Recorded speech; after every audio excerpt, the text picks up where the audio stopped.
When approaching a titration calculation question, you really want to think about having a structure in mind, i.e. a sequential step-by-step process to get you from start to finish and to produce the eventual correct solution. So this video is going to help you work through a simple titration question, thinking about the method you'd use and that step-by-step process so that you can emulate it in the future. So the question is as follows. In a titration experiment, 32.25 centimeters cubed of a 0.75 mole per decimeter cube solution of sulfuric acid reacts fully with 15 centimeters cubed of potassium hydroxide. Let's imagine this was from concordant data. You've had a color change in the indicator. Calculate the concentration of the potassium hydroxide solution. So how would we get into this question? Where do we start? I think the first thing you need to do is think about what's going on in terms of the reactants, products, and molar ratios involved. So let's go right back to square one.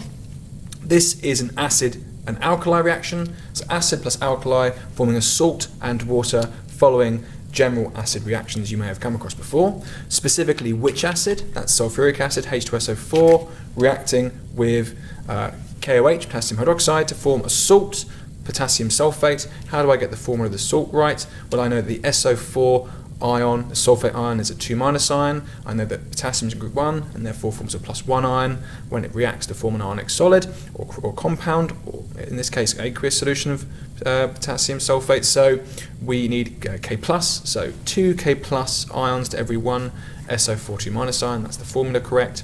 And then you can see I've done some balancing, so I could see before I did that balancing, if I remove this and this, that just with my raw formulae for my reactants and products, I've got 1 potassium on the left hand side but 2 potassiums on the right hand side, so I bring in a 2 to try and balance out the potassiums, but that increases my number of oxygen atoms and hydrogen atoms on the left hand side, particularly hydrogen atoms. You can see quite clearly there's 4, 2 and 2, 2 here and 2 here, so to balance that out I bring a 2 in front of the water, and that's our balanced equation. So step 1 in any titration calculation is ensure you have the correct balanced equation with the correct formulae in place, so that will give us the molar ratio we need. Now we've got to consider what we're going to try and do with this equation. So step 2 is to think about what the question is really telling us. So what I've done here is I've written down the 2 formulae of the 2 reactants, and I've written down the information the question tells me in different colours, red and green. I can see that for the sulfuric acid I have a concentration given and a volume, but for the potassium hydroxide I only have the volume.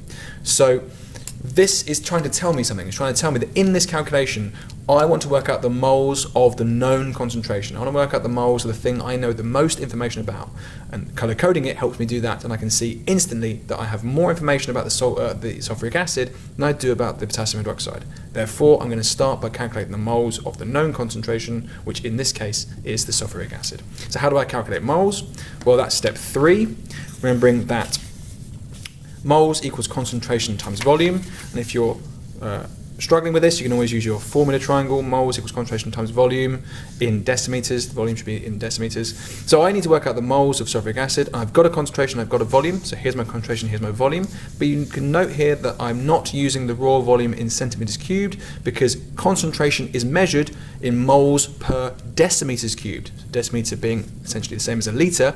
Now there are 1,000 centimeters cubed in 1 decimeter cubed. So I have to divide the 32.25 by 1,000 to convert its unit from centimeters cubed into decimeters cubed, so it can be used in conjunction with the concentration, which is also being measured on that scale, moles per decimeter cubed.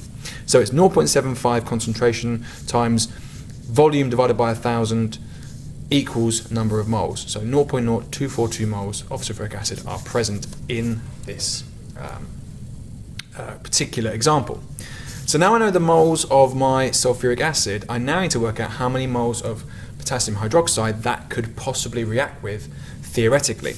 How do I know that? Well, the equation actually tells me it with the molar ratio. So we consider that molar ratio here. Okay, the molar ratio is the ratio of reacting moles of one reactant to another. So in the equation, 1 mole of sulfuric acid always reacts predictably with 2 moles of potassium hydroxide. That's a 1:2 ratio.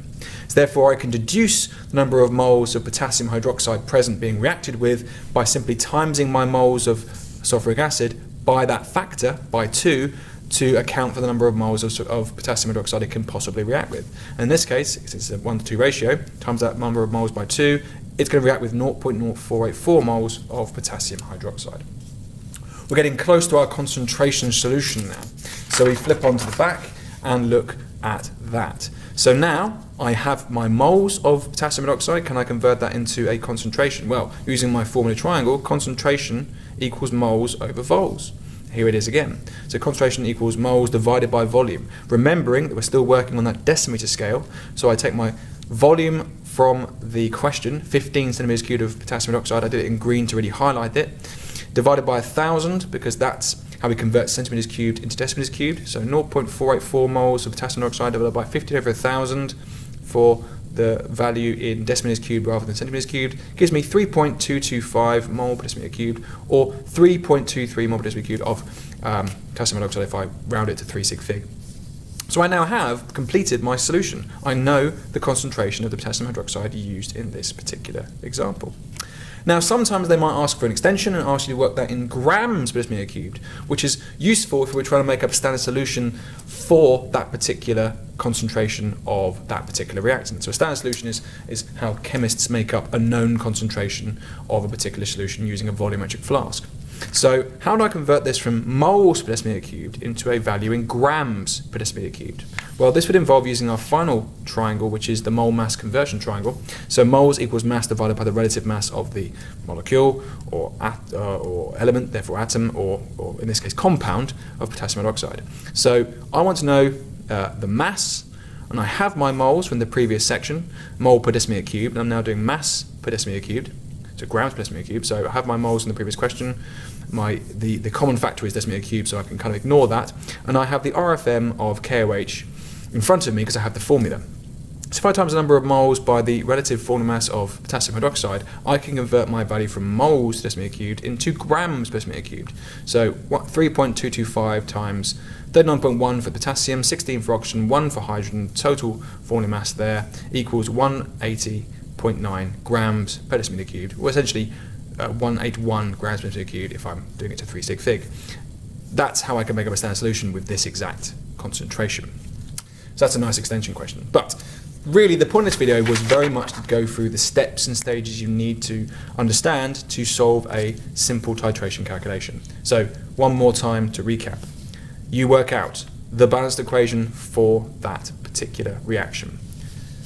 You work out which of the two reactants you know the concentration of. Figure out the known concentration.